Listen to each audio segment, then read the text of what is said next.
The god of destruction just landed in the Warhammer universe, and he's already erased an entire Forge world because the food was terrible. The Chaos gods themselves are trying to corrupt or kill him, and they're failing miserably. But when Beerus finally comes face to face with the Emperor of Mankind, will the universe's most unstoppable force of destruction kneel before humanity's dying god? Or will he erase the Golden Throne itself and doom mankind forever? The void between dimensions rippled like water disturbed by a stone. In the vast emptiness where realities touched but never mixed, something stirred. A temple made of dark purple stone drifted through the space between spaces, ancient and impossible. Inside, on a bed that floated without support, a figure yawned and stretched. His ears were pointed like a cat's. His skin was purple and smooth. He wore Egyptian-style clothing that seemed both royal and relaxed at the same time. This was Beerus, god of destruction for Universe 7, and he had just woken from a very long nap. "Whis!" Beerus called out, his voice carrying the lazy authority of someone who had never been refused anything. "I'm hungry. What year is it?"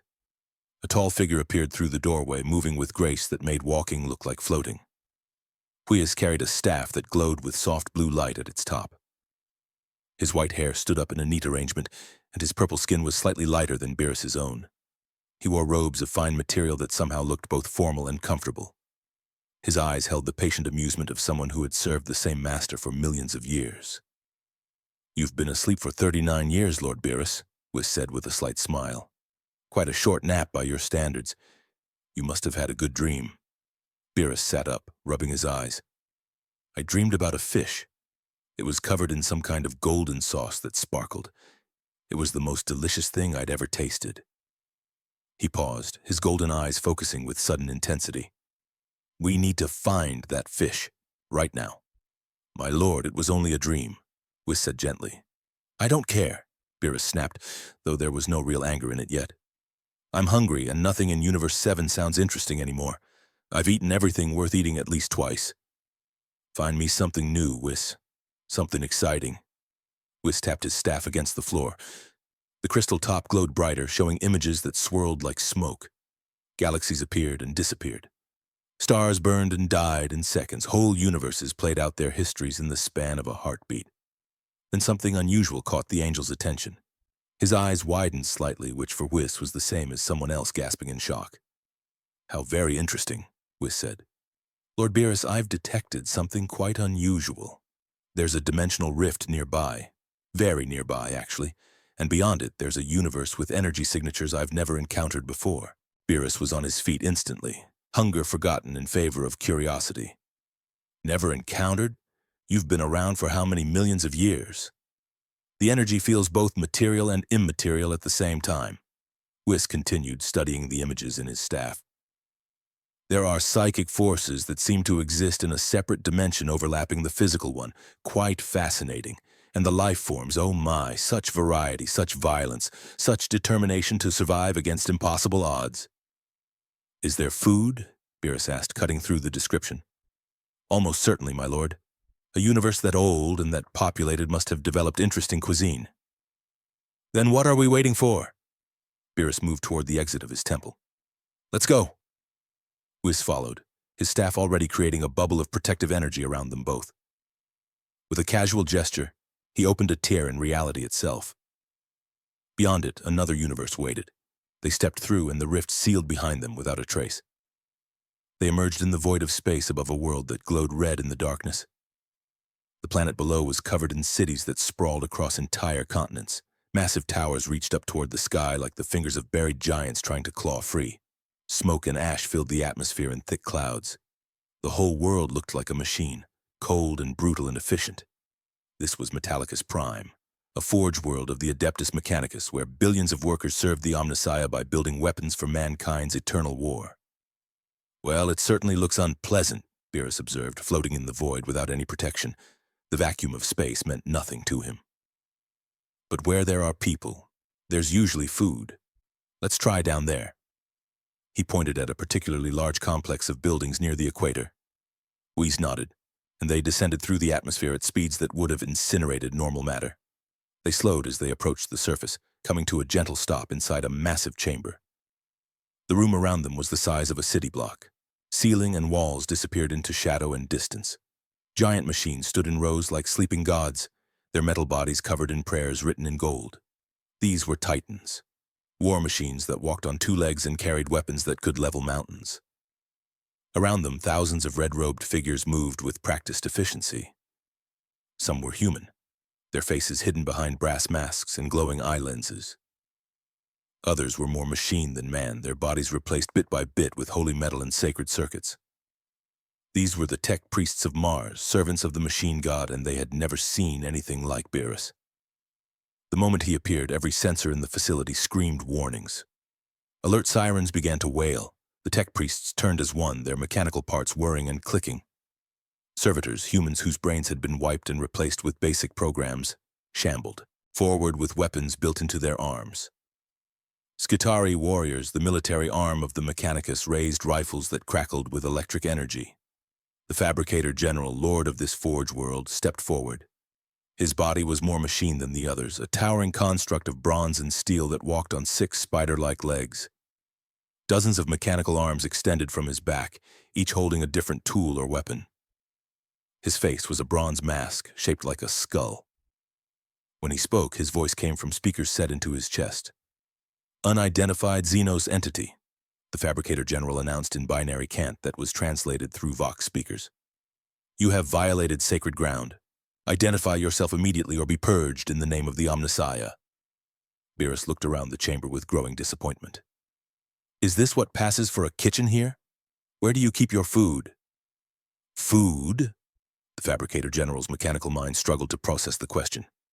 "This is a sacred Titan manufactorum. Food is irrelevant. Efficiency is all." "Irrelevant?" Beerus's eye twitched. "Did you just call food irrelevant?" "Lord Beerus," Whis said quietly, "perhaps we should try a different location. These people seem rather focused on their machines." But it was too late. The Skitarii had decided the strange purple creature was a threat. They opened fire. Blast bolts and plasma rounds filled the air, converging on Beerus from a dozen directions. The energy was enough to melt through tank armor. It struck Beerus directly in the chest and face. The god of destruction stood completely still as the weapon's fire washed over him.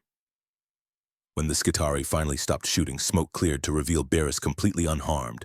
Not a scratch marked his skin. His clothes weren't even singed. He looked down at himself, then back at the tech priests.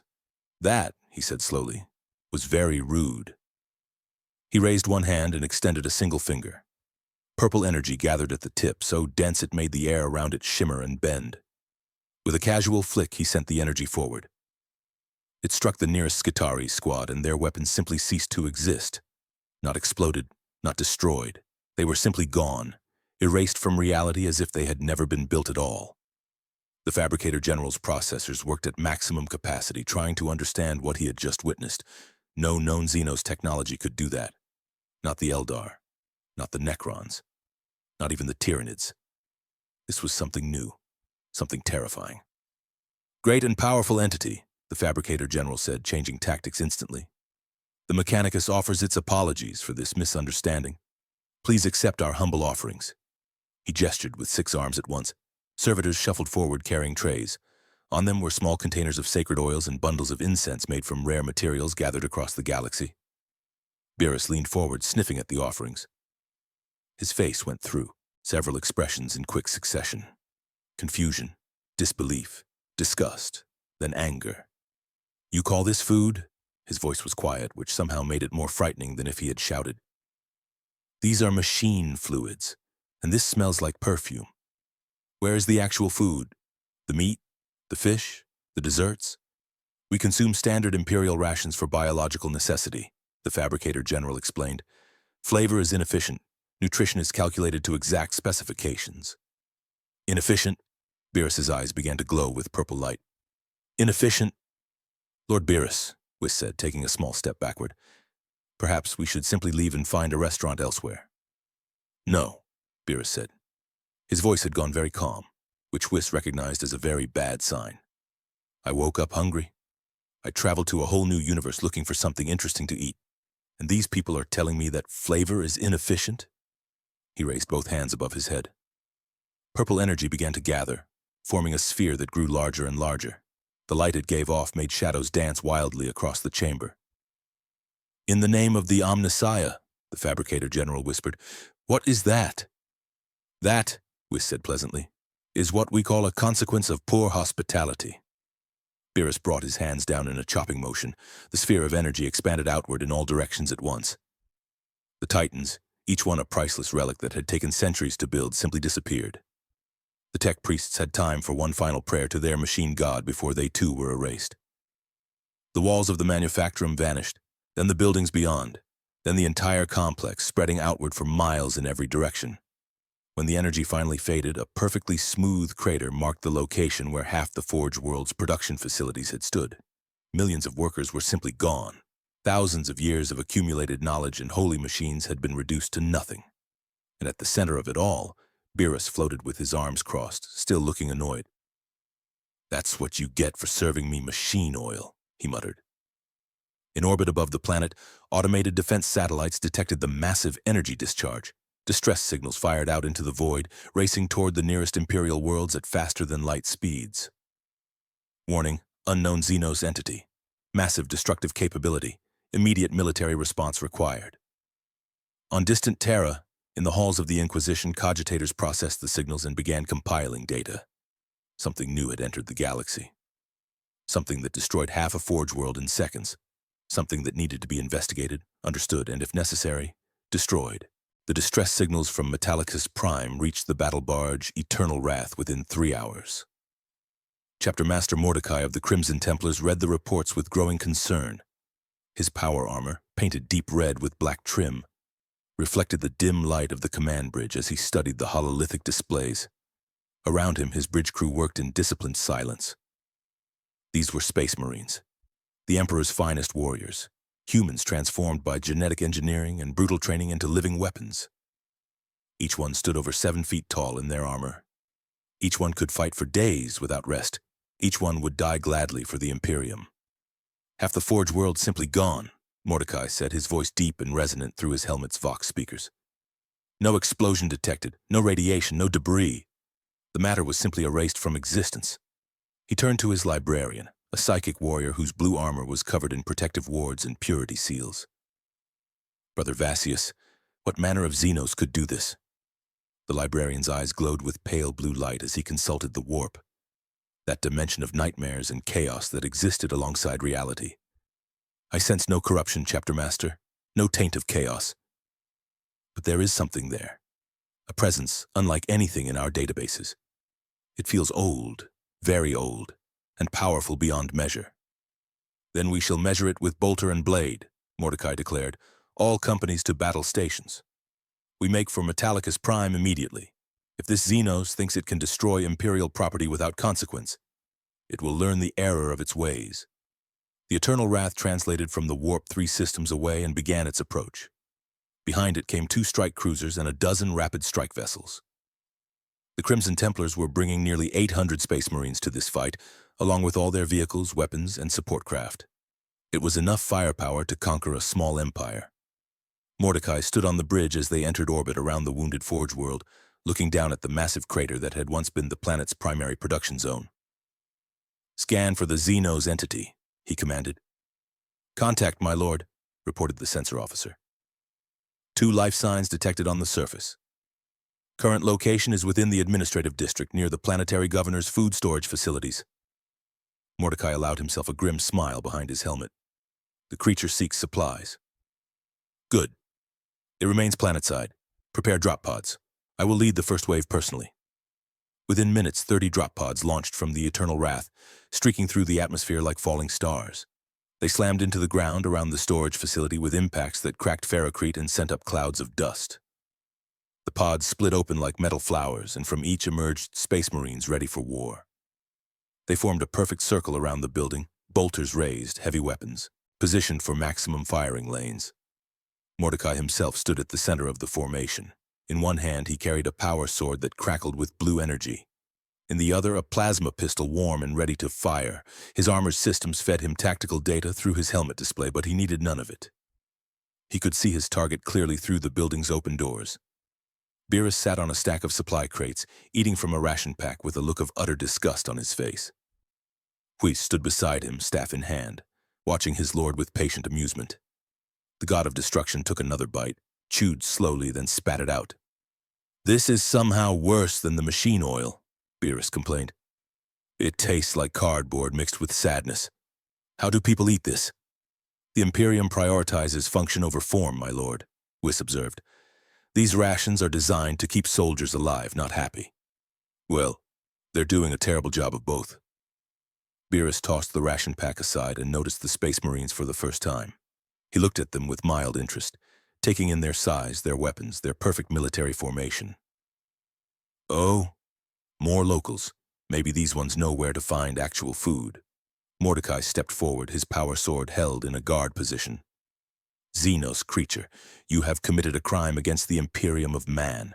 You have destroyed sacred machines and killed millions of the Emperor's faithful servants. For this, there is only one punishment. You will die here, and your remains will be studied so we may better fight your kind in the future." Beerus tilted his head, confused. "Xenos? What's a Xenos?" "An alien," was translated helpfully. "A creature not of their species. They seem quite concerned about it." "I'm not interested in fighting," Beerus said, waving a hand dismissively at the Space Marines. "I'm interested in finding something decent to eat. Do any of you know where I can get a good meal around here? Preferably something that doesn't taste like despair." "Your crimes are answered only with death," Mordecai declared. He raised his power sword high. "In the Emperor's name, purge the Xenos!" Bolter fire erupted from 100 barrels at once.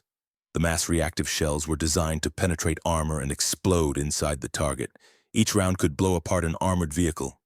Hundreds of them converged on Beerus's position, along with plasma fire hot enough to melt through tank armor and melta-beams that could vaporize steel. The explosion was tremendous. Fire and smoke filled the storage facility. The building's walls cracked and began to collapse. When the smoke cleared, the Space Marines expected to see nothing but a crater, and maybe some fragments of Xenos' remains. Instead, they saw Beerus standing in exactly the same spot, looking annoyed. Not a single mark showed on his clothing or skin. He brushed some dust off his shoulder and frowned at the Space Marines. "That was even ruder than the last group," he said. "And I didn't think that was possible." Mordecai felt something he rarely experienced: uncertainty. His targeting systems had confirmed direct hits. Enough firepower to destroy a small fortress had struck the creature dead center. Yet it stood there completely unharmed, not even bothered enough to move. "Terminators forward," he commanded. "Close combat protocols." 5 massive figures stepped through the Space Marine lines. Terminator armor was the most heavily protected suit the Imperium could produce, turning its wearer into a walking tank. Each Terminator carried a power fist that could crush steel like paper, and storm bolters that fired twice as many rounds as standard weapons. They advanced on Beerus with the unstoppable momentum of glaciers. Beerus watched them approach with growing irritation. "Seriously? We're still doing this? I told you, I just want food." The lead Terminator swung his power fist in a strike that could have demolished a wall. Beerus caught it with one hand. The Terminator's entire body stopped mid-swing as if he had struck an immovable object. Warning runes flashed inside his helmet as his armor's servos strained at maximum capacity, unable to push forward even an inch. "Your armor is pretty tough," Beerus observed, examining the Terminator with casual interest. "But you're still just playing soldier, aren't you?" He flicked the Terminator's chest plate with one finger. The armored warrior flew backward as if shot from a cannon. He crashed through 3 other Terminators, sending all 4 tumbling across the ground in a tangle of ceramite and metal. The 5th Terminator fired his storm bolter at point-blank range directly into Beerus's face. The god of destruction closed his eyes against the annoying flashes and waited for the shooting to stop. When the Terminator's ammunition ran dry, Beerus opened his eyes and tapped the warrior's chest plate with one finger. The Terminator's armor cracked like glass, critical systems failing all at once. The Space Marine inside went to one knee, his armor now too damaged to support its own weight. Across the battlefield, Chapter Master Mordecai reassessed the situation with the cold calculation of a veteran commander. Standard weapons were ineffective. Heavy weapons were ineffective. Close combat was ineffective. The creature had not even used any visible technology or powers.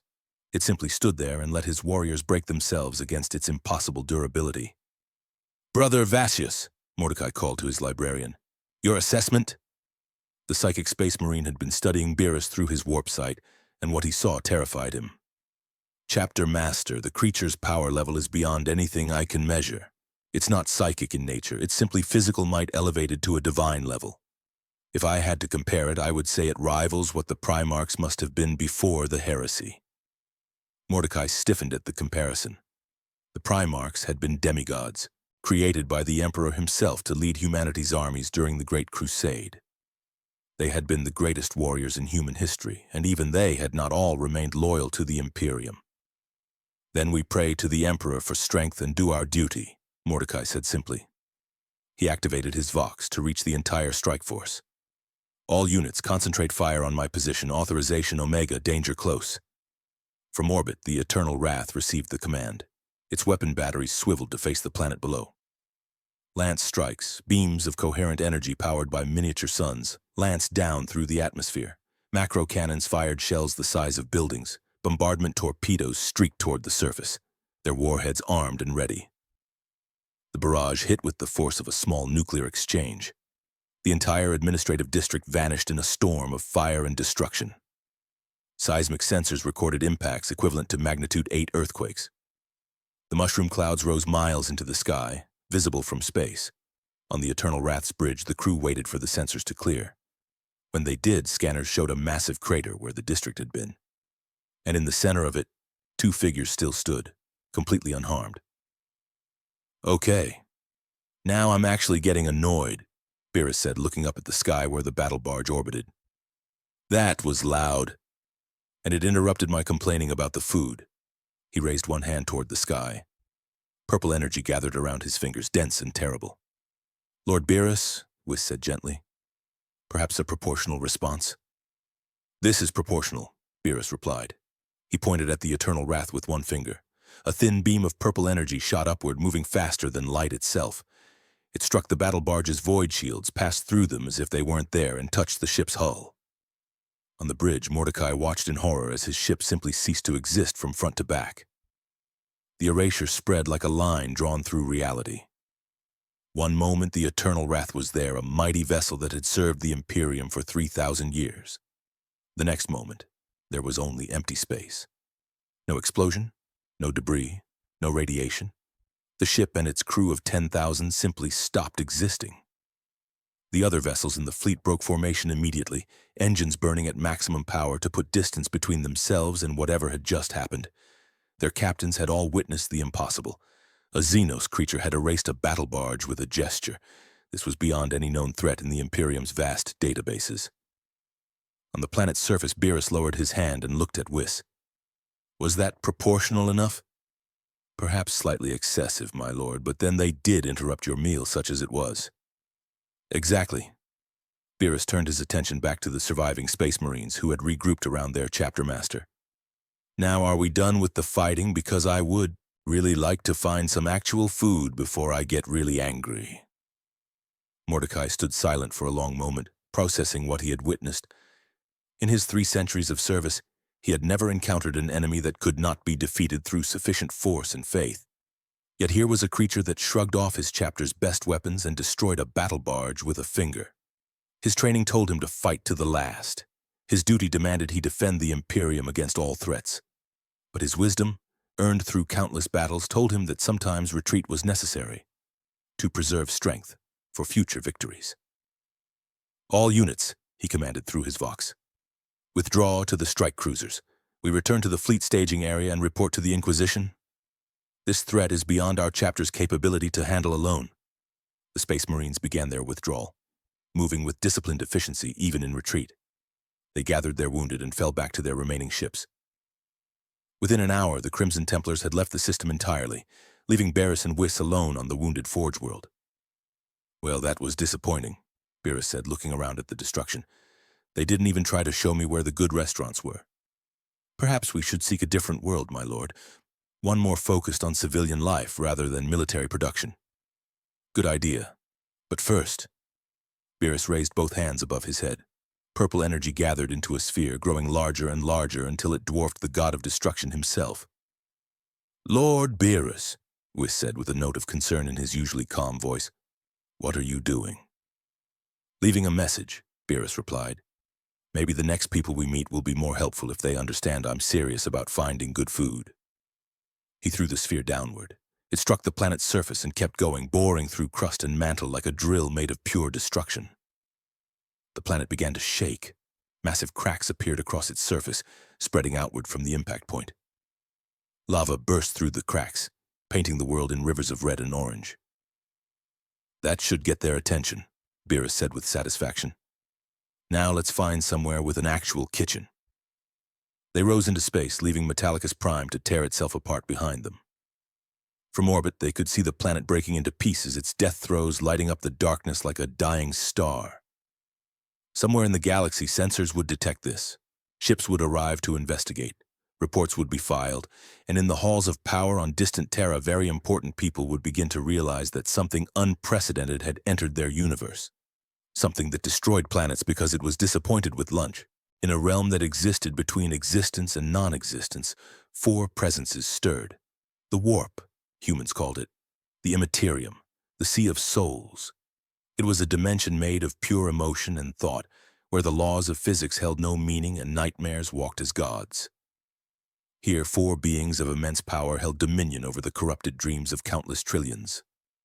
They were the Chaos Gods, and they had sensed something new enter their playground.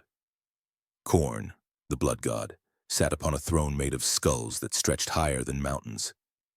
His brass armor reflected the red light of an eternal battlefield, where demons fought endlessly for his amusement. He was rage-given form, violence made manifest, and he leaned forward with interest as he observed the purple-skinned creature through the veil between dimensions. "Destruction," Khorne's voice rumbled like thunder across his domain. "Pure and simple. No rage, no joy in combat, just efficient erasure of existence. Curious." Tzeentch, the Changer of Ways, studied Beerus from his crystal labyrinth where 1,000 possible futures played out simultaneously. The god of schemes and magic saw threads of fate tangling around the newcomer in patterns that made no sense. He exists outside our understanding, outside our plans. He is a variable that should not be possible. Fascinating and dangerous. Nurgle, the Plague Lord, chuckled from his garden of disease where every sickness that ever was or would be grew like flowers. His jovial voice carried the false warmth of rot and decay. Such perfect health, such flawless flesh. Oh, how I would love to show him the beauty of entropy, the gift of my blessings. Slaanesh, the Dark Prince, reclined on a throne of sensation, their form shifting between beautiful and terrible with each passing moment. They smiled with too many teeth, sensing the god of destruction's one weakness already. He seeks pleasure through taste, through food. Such a simple desire, yet so strong. This one could be mine with the right approach. The 4 gods rarely agreed on anything. Their natures opposed each other as much as they fed off the same corrupted energies of mortal souls. But in this moment, they reached an accord. This newcomer was either a prize to be claimed or a threat to be eliminated. Either way, they would act. Beerus and Whis had found their way to an agri-world called Harvest's End. Unlike the industrial nightmare of Metallicus Prime, this planet was covered in vast farms that stretched from horizon to horizon. Fields of golden grain swayed in the wind. Orchards heavy with fruit covered entire continents. Rivers ran clean and clear, used to irrigate crops that would feed a dozen nearby systems. The population here was smaller, mostly farmers and their families, people who lived simple lives serving the Imperium through agriculture rather than warfare. Beerus stood in the middle of a small farming town, looking around with cautious optimism. This looks more promising. Actual farms, actual food growing. Maybe these people know how to cook. Whis consulted his staff, which displayed information about the local area. "It appears this settlement specializes in fruit cultivation, my lord. They grow over 300 varieties of apples alone." "Apples are a good start," Beerus said. His stomach rumbled with hunger that had grown increasingly frustrated over the past few hours. "Let's find whoever's in charge and see if they can prepare something decent." The local population had already noticed the strange visitors. Word spread through the town with impressive speed. Within minutes, the mayor arrived, a weathered woman named Helga who had spent 60 years farming these lands. She approached with the careful respect of someone who had heard the Vox reports about what happened to Metallicus Prime. "Honored visitors," Helga said, bowing low. "Our humble town welcomes you. How may we serve?" "Finally, someone polite," Beerus said, his mood improving slightly. "I'm looking for food. Real food. Something that actually tastes good. Can you help with that? Helga's face brightened. Food? Oh yes, honored guest. We may not have fancy Forge World technology, but we know how to cook here. Our harvest festival was just last week. We still have plenty of prepared dishes. Please, come to my home. Let me show you proper hospitality. For the first time since arriving in this universe, Beerus smiled.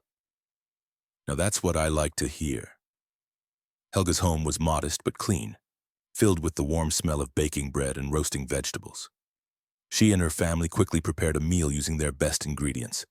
Fresh bread still warm from the oven, roasted chicken seasoned with local herbs, a salad made from vegetables picked that morning, apple pie with a golden crust that steamed when cut open.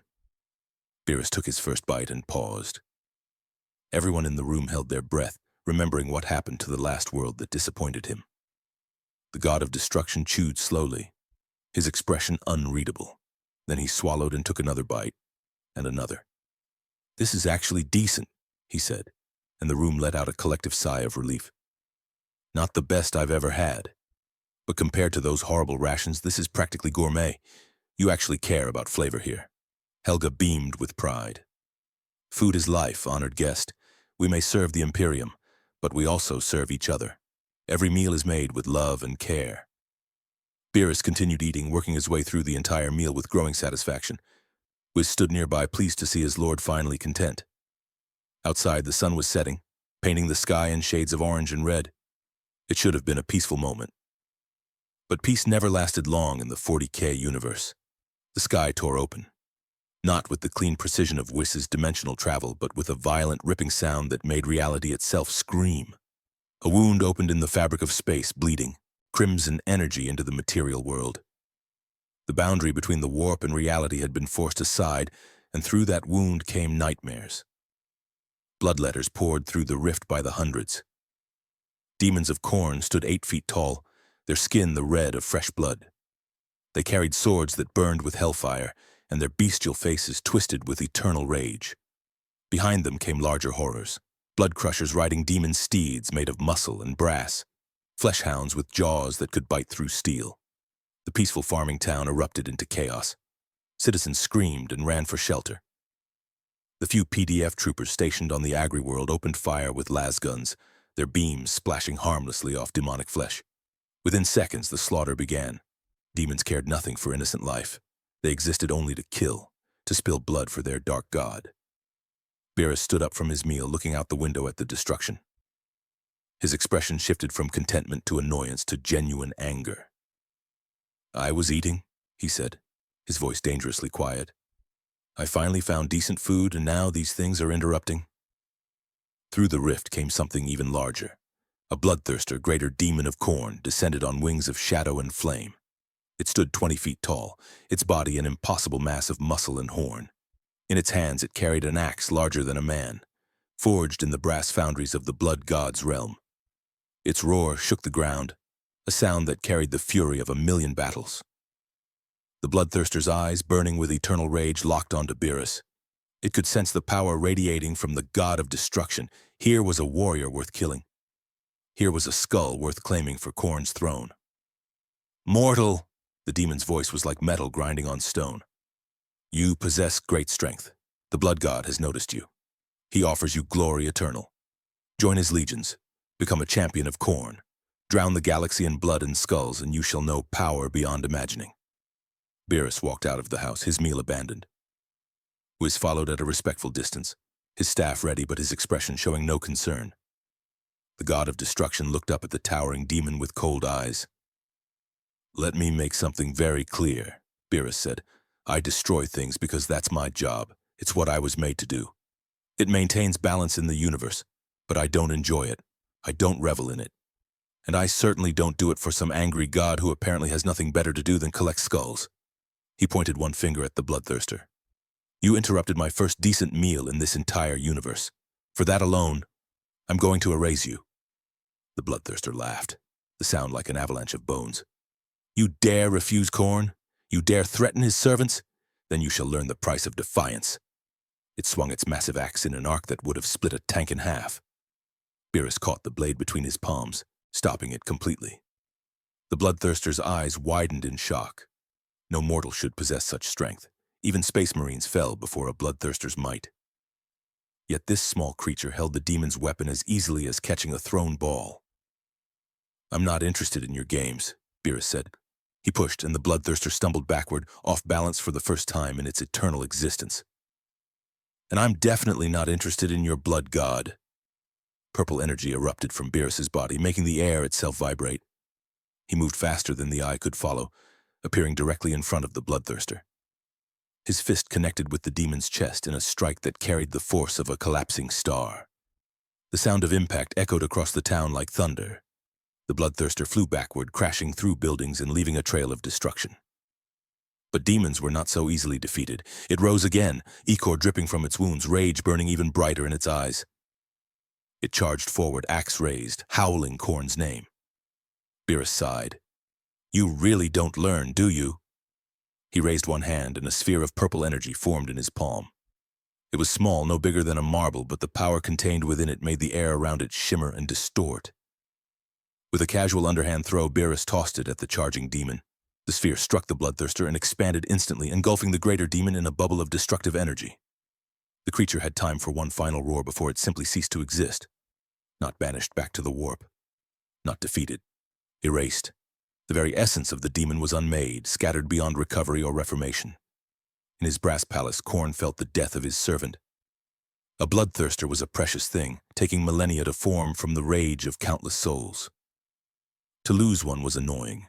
To have it completely destroyed, removed from existence entirely, was unprecedented. The blood god's rage intensified, shaking his entire realm. On Harvest's end, the lesser demons hesitated. They had witnessed something impossible. Their master's champion had been destroyed by a creature no taller than a human child. Confusion warred with their nature, which demanded they attack. Always attack, never retreat.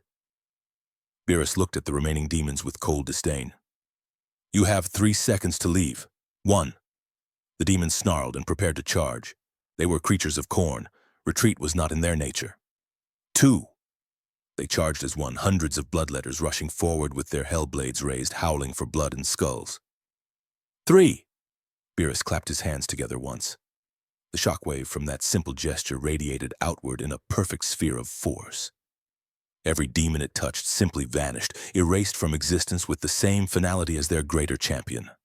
The wave expanded outward for miles, clearing the entire region of demonic presence in a single instant. When the energy faded, the town was silent. The rift in reality, deprived of the demons maintaining it from both sides, collapsed in on itself and sealed. The citizens emerged from their shelters cautiously, unable to believe they had survived a demonic incursion. Beerus turned to walk back to Helga's house. "Now can I please finish my meal in peace?" But the Chaos Gods were not done. If Khorne's direct approach had failed, perhaps subtlety would succeed where strength could not. In the crystal labyrinth of Tzeentch, the architect of fate began to weave new schemes. That night, as Beerus slept in a room Helga had prepared for him, visions came. Not dreams, but carefully constructed illusions projected directly into his mind by the changer of ways. He saw futures where this universe fell to darkness, worlds burning, civilizations crumbling, trillions dying. And in each vision, Beerus could have prevented it if only he had the knowledge, the foresight, the cunning that Tzeentch could provide. The visions showed him the Emperor on his golden throne, a corpse sustained by forbidden technology and daily sacrifice. They showed him the Imperium's cruelty, its casual waste of human life, its rejection of progress and hope. They showed him how things could be better, if only someone with power would act, would change the status quo, would remake the galaxy according to a better plan. Beerus woke with a start, breathing heavily. The visions had felt so real, so compelling. For a moment, he had almost been convinced. Then he noticed Whis, sitting in a chair by the window, watching him with knowing eyes. "Troubled dreams, Lord Beerus?" "Someone tried to get in my head," Beerus said, anger coloring his voice. "Showed me a bunch of visions, tried to convince me to do things their way." "The entities of this universe are quite persistent," Whis observed. "They feed on emotion and belief. They want you either corrupted or controlled." "Well, they can want all they like," Beerus snapped.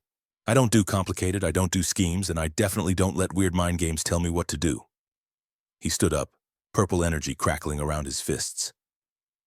"Where did those visions come from?" Wiz consulted his staff.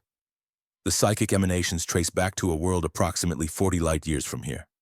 It appears to be completely dedicated to sorcerers who serve the god of change and magic. Then I'm going to go have a talk with them about respecting people's privacy. The sorcerer world of Prospero's Echo existed in a state of constant flux. Buildings shifted and changed moment to moment. The sky showed different colors every hour. The inhabitants were all psychers, humans who could touch the warp and bend reality with their thoughts. They had long ago pledged themselves to Tzeentch in exchange for knowledge and power. Beerus arrived without warning, dropping from orbit like a purple comet. He landed in the central plaza where the greatest sorcerers gathered to practice their arts. The impact cracked the ground and sent up a cloud of dust. "Which one of you idiots tried to mess with my dreams?" he demanded. The arch-sorcerer, a figure wrapped in constantly shifting robes, stepped forward. His face was hidden behind a mask that showed a different expression each second. "Great being, we merely sought to offer you enlightenment, knowledge of this universe's true nature. We meant no offense." "You got in my head without permission," Beerus said flatly. "That's offensive enough. And then you tried to manipulate me with your weird god's schemes." He pointed at the sorcerer. "I told the angry red one already. I'm not interested in your gods. I'm not joining anyone's side. I just want to find good food and be left alone." "But you could do so much more," the arch-sorcerer insisted, desperation creeping into his voice. Tzeentch himself had ordered this recruitment. Failure would mean transformation into a chaos spawn. With your power and our knowledge, we could reshape the galaxy, end the Imperium's tyranny, create a better future. "Not interested," Beerus repeated. Then his eyes began to glow. "And I really don't appreciate the attempted mind control." The arch-sorcerer realized his mistake too late. He raised his hands to cast a protective spell, but Beerus was already moving. The god of destruction appeared directly in front of him, finger extended. He tapped the sorcerer's chest once gently. The arch-sorcerer exploded into nothingness. His screams cut short as his entire being was erased. The other sorcerers panicked, throwing spells and summonings at Beerus with desperate abandon. Fire that burned souls. Lightning pulled from the warp itself. Transformations that would turn flesh to crystal or thought to madness. Beerus stood in the center of the assault and yawned. When the barrage finally ended, he was completely unharmed. Not even his clothes were singed. "My turn," he said simply. What followed was not a battle, but an execution. Beerus moved through the gathered sorcerers like death itself, each touch erasing another corrupted psyker from existence. Buildings collapsed as their reality-warping maintainers died. The sky fractured and bled colors that should not exist. Within 10 minutes, the entire world's population of sorcerers had been reduced to 0. Beerus floated above the empty world, looking down at it with cold eyes. "Message received yet?" he asked the Chaos Gods, knowing they could hear him. "Leave me alone, or this is what happens. I don't care about your plans. I don't care about your power. Stay out of my way." In the warp, Tzeentch retreated into his labyrinth to plot new approaches. Direct corruption had failed. But there were always more paths, more schemes, more possibilities, more. The message reached Terra through channels reserved for only the most critical threats to the Imperium. A being of unprecedented power had entered the galaxy. It had destroyed a forge world, humiliated an entire Space Marine chapter, erased a bloodthirster completely rather than simply banishing it, annihilated an entire world of Tzeentchian sorcerers in minutes. The High Lords of Terra convened an emergency session, and their deliberations lasted 3 days. At the end, they reached a conclusion that shocked even themselves. This threat required the Emperor's attention. Deep within the Imperial Palace, in chambers where even most High Lords were never permitted, the Masters of the Astronomicon received their orders. They were the most powerful psychers in the Imperium aside from the Emperor himself, responsible for helping maintain the psychic beacon that made interstellar travel possible. Now they were given a new task: to carry a message into the deepest levels of the palace, to the Golden Throne itself. The Emperor of Mankind had not moved in 10,000 years. His physical body was a withered husk, barely alive, sustained by the Golden Throne's ancient technology and the daily sacrifice of 1,000 psychers whose souls fed his enormous psychic presence. Yet his mind remained active, vast beyond comprehension, fighting an eternal war against the Chaos Gods in the warp while simultaneously maintaining the Astronomicon and watching over humanity's scattered empire. When the message reached him, the Emperor's consciousness turned a fragment of its attention away from the great game. He looked out through psychic sight across the galaxy and found Beerus easily. The god of destruction stood out like a bonfire in a dark room, his power impossible to miss once you knew to look for it. The Emperor studied this newcomer with ancient eyes that had witnessed the birth and death of civilizations. He saw power that rivaled his own sons, the Primarchs, but without any touch of the warp. He saw a being of pure physical might elevated to divine levels through unknown means. Most importantly, he saw an opportunity. The psychic message that reached Beerus was unlike anything the god of destruction had experienced in this universe. It did not try to manipulate or corrupt. It simply communicated directly and clearly, mind to mind, across thousands of light years. Being of destruction, I am the Emperor of mankind. I request audience with you on Terra, humanity's birth world. There is much we should discuss. Beerus, who had been sampling fruit from another agri-world with cautiously optimistic results, paused mid-bite. He looked at Whis with surprise. Did you hear that? Indeed, my lord. A telepathic communication of impressive power and clarity. This Emperor person seems quite formidable. He didn't try to threaten me or recruit me, Beerus observed. He just asked to talk. That's a nice change. He finished his fruit and wiped his mouth. Fine. I'll go see what this Emperor wants. Maybe he knows where to find actually good food in this universe. Whis smiled. An optimistic assessment, my lord. Shall I locate this Terra? Please do. And Whis, make sure we arrive somewhere visible. I don't want another incident like the Forge world. They traveled through dimensional space, emerging in orbit above Terra. Beerus looked down at humanity's homeworld and whistled softly. Now that's impressive. Terra was nothing like the agri-worlds or even the Forge world he had visited. The entire planet was covered in city, layer upon layer of construction built over millennia until the original surface was buried miles below. Orbital platforms surrounded the world in rings of steel and stone. Defense satellites numbered in the millions. Void ships came and went in a constant stream of traffic. And at the center of it all, covering what had once been called Asia, stood the Imperial Palace. The palace was not merely a building. It was a continent-spanning monument to human achievement and excess, its towers reaching into low orbit, its walls thick enough to withstand planetary bombardment, its halls capable of holding billions. At its heart, buried deep beneath layers of security and sanctity, lay the Golden Throne. Quite the civilization they've built, Whis observed. Brutal and inefficient in many ways, but impressive in its scale and determination. Let's see if their emperor is as interesting as his house, Beerus said. They descended through the layers of orbital defenses without incident. The Emperor had given orders that they were to be allowed passage, and even the most trigger-happy defense platform operator followed those orders without question. They landed on a platform reserved for the most important visitors, where a delegation waited to receive them. Custodians stood in formation, their golden armor gleaming in Terra's polluted sunlight. These were the Emperor's personal guards, warriors who had served him since before the Imperium was founded. Each one was stronger, faster, and more skilled than even a space marine. They held their guardian spears at parade rest, making no threatening moves but radiating readiness for violence if needed.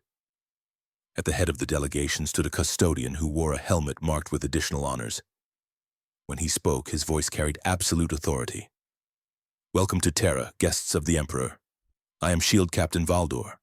I have been instructed to escort you to the Imperial Sanctum. Please follow me. Beerus looked the custodians over with casual interest. These guys are tougher than the red-armored ones from before. Indeed, my lord, Whis agreed quietly. They're quite impressive for mortals. Still no match for you, of course, but closer than most we've encountered. They followed Valdor into the palace, and even Beerus found himself impressed by what he saw. Halls stretched for miles, their ceilings lost in shadows far above. Statues of heroes long dead stood, twice the height of the custodians who walked past them. Murals depicted battles from humanity's 10,000-year history, showing countless wars against enemies both alien and demonic. Everything was designed to make visitors feel small, to emphasize the Imperium's age and power and glory. Your Emperor likes to make a statement, Beerus observed. The Emperor built this to inspire humanity, Valdor replied without turning. To remind them of what they fight for and what they have achieved. We are not the strongest species in the galaxy, we are not the most advanced, but we endure. We survive. His palace represents that endurance made physical. They walked for what felt like hours, descending deeper and deeper into the heart of the palace. The architecture changed as they went down, growing older, showing styles from ages long past. They passed through security checkpoints that would have stopped armies. They crossed bridges over chasms that dropped into darkness. Finally, they reached a massive door of gold and adamantium inscribed with words so complex that looking at them too long made mortal eyes water. "Beyond this point, only you may pass," Valdor said to Beerus. "Your companion must wait here." Whis nodded agreeably. "Of course, I shall be quite comfortable. Lord Beerus, do try not to destroy anything important." "I'll behave," Beerus promised, "unless he tries something stupid." The doors opened with a sound like thunder rolling across distant mountains. Beyond lay a chamber so vast its walls were barely visible in the gloom. At its center stood the golden throne, and upon it sat what remained of the Emperor of mankind. Beerus walked forward slowly, taking in what he saw. The figure on the throne was barely recognizable as human. Withered flesh clung to ancient bones. Tubes and cables ran into the body at hundreds of points, feeding it nutrients and taking away waste. Machines of impossible complexity surrounded the throne, their purpose unclear but their importance obvious. This was a corpse kept alive through technology and will alone. Yet the psychic presence that radiated from that broken body was anything but dead. It filled the chamber like an invisible sun, warm and terrible and impossibly vast. Beerus felt it pressing against his consciousness, not threatening, just present, like standing in front of a star and feeling its heat. A voice spoke directly into his mind, bypassing his ears entirely. It was old and tired, but still carried strength that shook reality with each word. "Welcome, Beerus, god of destruction.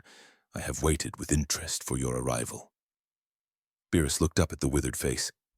"You're the Emperor? You look terrible. What happened to you?" If the Emperor was offended by the bluntness, his psychic presence showed no sign. 10,000 years ago, I fought my most beloved son in single combat. Horus, corrupted by the Chaos Gods, nearly destroyed me. My body has been dying ever since, kept barely alive by this throne while my consciousness fights an eternal war in the warp to protect humanity. That sounds exhausting, Beerus said with genuine sympathy. Why not just let yourself die and move on? Because if I die, the Astronomicon fails. Without it, humanity cannot navigate the warp. Our empire would fragment. Isolated worlds would fall one by one to chaos, to Xenos, to entropy itself. My suffering sustains humanity's survival. Beerus was quiet for a moment, processing this. In his universe, gods were born to maintain balance.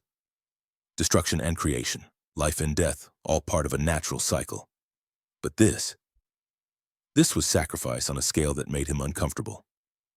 One being bearing the weight of an entire species for 10 millennia without rest or relief. That's quite the burden, he said finally. It is necessary. But you did not come here for philosophy. You came because I invited you. So let me be direct. The Emperor's presence intensified, focusing more of his vast attention on Beerus. I know what you are. A being from outside this reality, possessed of power that rivals the Chaos Gods themselves but untainted by their corruption. You destroy not from malice but from purpose. You seek simple pleasures in a universe that has forgotten them, am I correct? Pretty much, Beerus admitted. I just want to find good food and be left alone. But everyone in this universe seems determined to either fight me or recruit me. That is because you represent something this galaxy has not seen in countless ages. Hope for change. The Imperium is stagnant, brutal, slowly dying despite my best efforts. The Chaos Gods grow stronger each century as desperation feeds them. The Xenos press in from all sides. We need something new, something unexpected to tip the balance. And you think that's me? I think you could be if you wished. But I will not corrupt you or threaten you into service. The Chaos Gods tried that and failed. Instead, I offer you a bargain freely made between equals. Beerus's interest increased. I'm listening. The Emperor's presence showed something that might have been satisfaction. You seek quality food. The Imperium spans 1,000,000 worlds, each with its own cuisine developed over millennia. Before the age of strife, before humanity fell into darkness, we had achieved wonders of culinary art that would astound you. Those recipes, those techniques, most are lost. But deep in my archives, in databases that have not been accessed in 10,000 years, they remain. You're offering me ancient recipes? Beerus asked, intrigued despite himself. More than recipes. Access to the finest ingredients from across the galaxy. Chefs trained in arts forgotten by the rest of humanity. Entire worlds dedicated to producing food fit for a god. All of this I can provide. In exchange, I ask for your assistance with specific threats to humanity. Not service, not slavery. Simply help when it is truly needed. Beerus considered the offer carefully. It was clever, he had to admit. The Emperor wasn't trying to control him or bind him with duty. He was offering a trade, plain and simple. Good food in exchange for occasional help. It was the kind of straightforward deal Beerus could appreciate. What kind of threats are we talking about? He asked. The great enemies. Chaos incursions that threaten entire sectors. Tyranid hive fleets that could devour worlds by the dozen. Orc wars that grow beyond control. The kind of existential dangers that even the Imperium's full might struggles to contain. Not minor conflicts or political disputes. Only the truly catastrophic. And I get to decide what counts as catastrophic? Within reason, yes. I will not command you to act against your judgment. If you feel a situation does not warrant your intervention, you may decline. Though I suspect your growing annoyance with the Chaos Gods will motivate you regardless. Beerus smiled slightly at that. They are getting pretty annoying. The blood guy sent his minions after me during dinner. That was unforgivable. Then we are in agreement? You will aid humanity when the need is dire, and in return you will have access to the finest foods my empire can provide. Before Beerus could answer, alarms began blaring throughout the palace. Warning lights flashed red. The chamber's walls suddenly displayed tactical information through holographic projections. And what they showed made even the Emperor's vast attention shift focus. A Tyranid hive fleet had emerged from the warp at the edge of the Sol system. Not a scouting force or minor tendril. This was Hive Fleet Leviathan itself, one of the largest Tyranid invasions ever recorded. Billions of bioships, each one a living creature designed for war and consumption. They were heading directly for Terra. How very convenient timing, the Emperor observed with what might have been dark amusement. It seems the universe itself wishes to test our new arrangement immediately. Beerus looked at the tactical displays studying the approaching fleet. There were so many ships they blotted out the stars. Even from the displays he could sense the wrongness of them, the absolute hunger that drove the Tyranid hive mind forward. They would consume everything organic on Terra if they reached it. Every human, every plant, every microbe, nothing would remain but barren rock. Your food archives, Beerus said. They're here on Terra? They are. Then I have a personal interest in keeping this planet intact. Beerus turned toward the exit. Consider this a test run of our agreement. If your food is as good as you claim, maybe I'll stick around. One warning before you go, the Emperor said. The Tyranid hive mind is vast beyond measure. It has consumed entire galaxies in other realities. It feels no fear, knows no mercy, learns from every encounter. Do not underestimate it. I've faced beings who thought they were unstoppable before, Beerus replied. They learned differently. He left the throne room, rejoining Whis in the outer chamber. The angel could tell from his lord's expression that violence was imminent. I take it the negotiations were successful? We have a deal. But first I need to take care of some pest control. Beerus walked toward the balcony that overlooked Terra's surface. From here he could see the sky beginning to darken as the outer edges of the Tyranid fleet entered the system. This shouldn't take long. He launched himself into space without any protection or vehicle, simply flying upward under his own power. Whis followed at a more sedate pace, staff glowing softly. They rose through Terra's atmosphere and into the void where the Tyranid fleet waited. The bioship sensed them immediately. The hive mind, distributed across billions of organisms, focused on these two small figures floating in space. It analyzed them, categorized them, determined them to be threats that must be neutralized. Thousands of bioships altered course, converging on Beerus's position. They opened fire with living weapons, shooting projectiles of acid and explosive spores and bioplasma. Beerus didn't bother dodging. He let the barrage hit him, testing the strength of these creatures. The weapons struck his skin and body without leaving a mark. He looked down at himself, then back at the approaching fleet. That tickled, he said. Is that really your best? The hive mind had no concept of fear, but if it had, it might have felt it then. This tiny creature should have been destroyed by firepower that could crack planets. Instead, it floated unharmed, looking almost bored. Beerus raised one hand. Purple energy gathered around his fingers, dense and terrible. I just found out this planet has the best food in the galaxy waiting for me. You really picked the wrong time to show up. He fired a beam of destruction energy at the nearest bioship. The creature, larger than a city, simply ceased to exist where the beam touched it. The erasure spread through its biomass like fire through paper, leaving not even dust behind. Beerus swept his hand in an arc and the beam cut through dozens more ships. The hive mind reacted, throwing everything at this threat. Bioships crashed into him physically, trying to crush him with their bulk. He punched through them like they were made of tissue paper. Toxins that could dissolve adamantium were released in clouds around him. He breathed them in and yawned. Psychic attacks from the hive mind's gestalt consciousness pressed against his mind. He brushed them aside like annoying insects. "This is taking too long," Beerus said after a few minutes of systematic destruction. "And I'm getting hungry thinking about that food the Emperor promised." He flew to the center of the fleet, positioning himself where the density of bioships was greatest. Then he began to gather energy, not in his hands, but throughout his entire body. Purple light blazed around him, growing brighter and brighter until it outshone the sun itself. On Terra, billions of humans looked up and saw a new star burning in their sky. In the throne room, the Emperor watched through psychic sight and allowed himself a moment of genuine satisfaction. His gamble had paid off. Beerus released the energy in a sphere that expanded outward in all directions at once. It moved at the speed of light, engulfing the Tyranid fleet completely.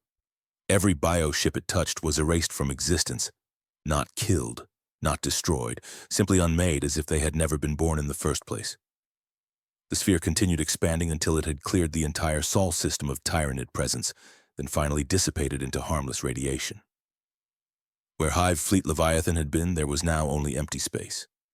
Beerus floated amid the void, breathing slightly harder than usual. That was a lot of them. Annoying, but manageable. He looked back at Terra, which now seemed very small and peaceful from this distance. "All right, Emperor. I held up my end. Now let's see if you can hold up yours." He descended back to the palace, where custodians and servitors were already scrambling to understand what had just happened. The greatest Tyranid threat in centuries had simply vanished. The tactical cogitators couldn't process it. The Hive fleet was gone, completely gone, without even leaving corpses behind. In the throne room, the Emperor's presence radiated something close to satisfaction. "Impressive. You have saved Terra and bought humanity precious time. Now let us discuss your reward. I have arranged for the master chefs of 1,000 worlds to be brought here. Each one carries recipes and techniques from the height of human achievement. They will compete for the honor of feeding you, and you will taste wonders that have been forgotten for 10 millennia. Beerus's mood immediately improved. "Now that's what I like to hear. I think we might stay in this universe for a while. As you wish, my lord. It certainly seems you found adequate entertainment here." And so an agreement was reached between the god of destruction and the emperor of mankind. Beerus would remain in the 40K universe, sampling its finest foods and occasionally dealing with its greatest threats. He made it clear he wasn't anyone's servant or champion. He would help when he felt like it, usually when something interrupted his meals or annoyed him sufficiently. The Imperium adapted to this new variable with its usual efficiency. Official records listed him as a sanctioned Xenos of unprecedented capability. Inquisitors were forbidden from investigating him under penalty of death. The common people began to whisper stories of a purple god who destroyed demons and saved worlds, though the ecclesiarchy worked hard to suppress such heresies. The Chaos Gods watched from the warp with frustration. Here was a being of immense power who simply refused to be corrupted or manipulated. Khorne raged. Tzeentch schemed. Nurgle chuckled and waited. Slaanesh plotted new approaches. But for now, they kept their distance, having learned that direct confrontation with Beerus ended poorly. On Terra, in a chamber that had been converted into the finest restaurant in the Imperium, Beerus sat at a table sampling dishes that had not been tasted in 10,000 years. Whis stood nearby, pleased to see his lord finally content. Outside, the Imperium continued its endless war against the darkness. But for now, at least, they had an unexpected ally. A god of destruction who just wanted good food and to be left alone. In the grim darkness of the far future, where there was only war, it was perhaps the most unlikely alliance ever forged. But it worked, and that was all that mattered.